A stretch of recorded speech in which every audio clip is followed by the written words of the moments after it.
I can look back at that younger self and see the illusion a little bit, like if I make a tremendous impact on this massively important problem of global climate change, then I'll be good enough.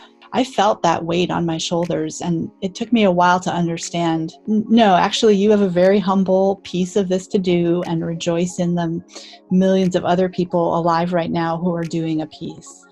This is the Eco-Anxious Stories MicroPod. Today's 5-minute episode features Beth Sawin. None of us are going to be the individual hero that solves climate change. It's got a part for everybody, and the way those parts fit together is through the interactions of complex systems. So that interplay of the whole and the part, and how essential it is that we each do our part, but also how much we can count on all the other parts of the complex system, that's the whole human race plus the ecology of the planet, all interacting. The level of CO2 in the atmosphere has increased every year that I've been working on it, in the absolute wrong, opposite direction of the change that I'm trying to see happen. That burden of, you're the person who's supposed to make the world perfect, and in climate change, we're not. In climate change, winning is still a diminished world at the end of the day because we're so far into it already. That can crush me.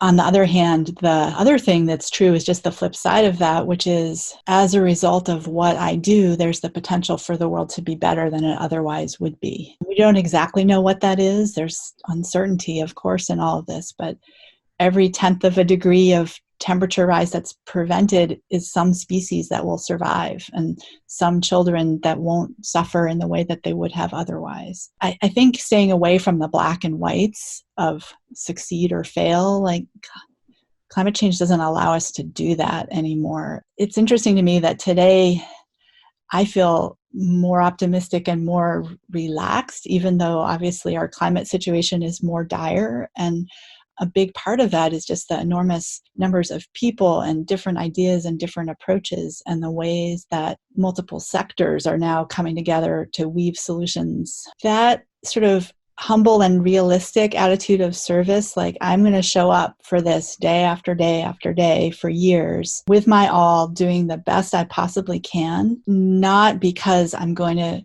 create perfection and thereby prove that I'm a valuable person. That has brought me a lot of suffering, that attitude. And when I tap into, I've been given such an opportunity, honestly, to be alive at this time, to make my living working on this important problem, to try to be of service with what's needed. In a funny way, that more humble approach actually makes me more effective. I can sustain it. I don't burn out when I see it in that way. And I'm doing my part.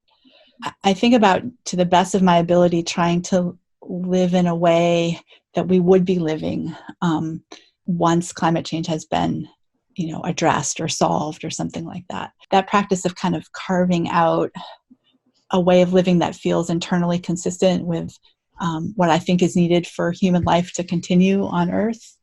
There's a big satisfaction in seeking that consistency, to prove you're enough by virtue of making the world around you perfect. That's an insatiable thing, right? But there were times I felt that weight on my shoulders, and it took me a while to understand, no, actually, you have a very humble piece of this to do, and do that piece as well as you possibly can, and rejoice in the millions of other people alive right now who are doing a piece. We each are placed within these patterns that we can influence and change and steer.